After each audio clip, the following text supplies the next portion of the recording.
Dude, if you watch a ton of alcohol related content, then I'm pretty sure you've probably already convinced yourself that you're an alcoholic. No? Can we prove it? You don't gotta lie to be cool. If you've stumbled across this video, it's probably because you were at one time somehow interested in alcohol. As a thought leader and recovery specialist, I talk about the stuff that most people won't even touch, such as you're probably not an alcoholic, but you are being over inundated with alcohol-based content. Logically, why do you think I ended up on your FYP? Do you think it's because you were searching for dinosaurs? Do you think it was because you were looking for a journal? Or do you think it's possibly because the algorithm knows that you are, in one way or another, struggling with the same neurological discrepancies that potential alcoholics may be associated with? No, I'm not calling you an alcoholic. And no, just because I showed up doesn't mean you are one. If you're still here, there's something I really need you to know if you're going to continue scrolling. This algorithm isn't here to help you heal. It's actually here to confirm your fears. You listening to me right now guarantees that somewhere down the line, you're going to see my face again. More importantly, you're probably going to see other creators with a similar message, probably fear-based. Did you know that content about relapse, about struggle, about addiction is actually more neurologically addictive than the chemical substances that alcohol is made of? Yes, I am saying that you have an addiction to consuming content that helps you feel safe, even if there's a density of fear associated with it. So are you actually an alcoholic? Or have you just convinced yourself over a series of scrolls that you identify as someone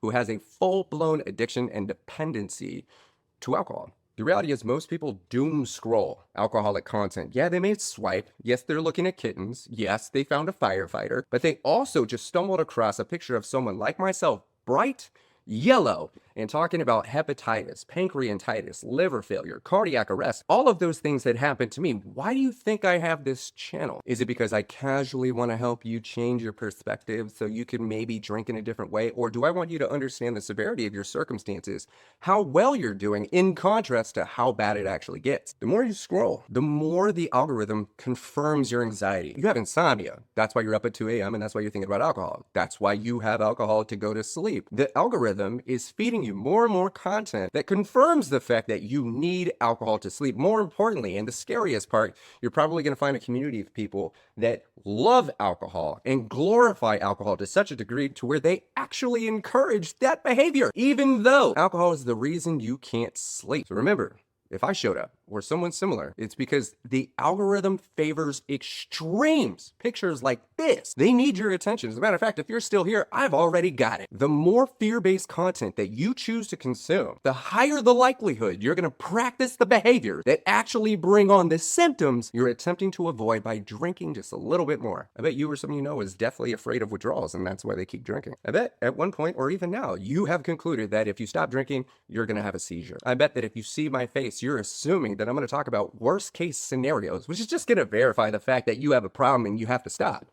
Right? I talk about this on stages. I'll be in Italy talking about how most alcoholic behavior is literally a self-fulfilling prophecy. The thing you're attempting to avoid and steer clear of actually invokes the anxiety and the actions that exacerbate the circumstances to almost guarantee that you're going to get the results you're afraid of. The fear of relapse causes relapse, not alcohol. There's a high likelihood you've never seen my face before. More importantly, you've probably been afraid to quit drinking. As a matter of fact, there's a high likelihood you've never seen my face, and pair that with the fact that you've probably never tried to quit alcohol before. Just based on the algorithm alone, I'm willing to bet that you've continued drinking for years and years and years, past that one time you determined that alcohol is actually a problem. I bet you've consumed enough content to convince yourself that it's not that bad, because you've seen people who are worse after working with thousands of people, having hundreds of one-on-one conversations, people joining the official Beyond Sober program. I can tell you that your sobriety, your health, your happiness actually begins when you scroll past the fear-based content that is literally designed to keep you psychologically addicted to the problem. If you're still here, it's because you understand that this content is actually for your healing. It's for your health. It's for you. I drank for 24 years, 16 at high risk, and had a full-blown addiction to 30 shots a day for 2.5 years. I know for a fact, neurologically, that every single additional piece of content that verifies that you've done too much or that you might be an alcoholic is actually fueling your subconscious need to fulfill that belief? What if just speaking with me put you in a position to realize that you're not actually an alcoholic, but you have been doing the exact same things that an alcoholic would if they had an addiction? What if the only thing you actually need is to see how far you are along and what's on the other side of poisoning yourself? If you felt better, would you drink exactly the same? My point with this is you're not broken. You've been consuming way too much content that is actually fueling the anxiety that's making you want to drink. You don't need another warning. You need a way out of that cycle. So if you or someone you know is struggling, do not be afraid to check my page for more details. Take a look at the quiz. Let's find the appropriate solution for you.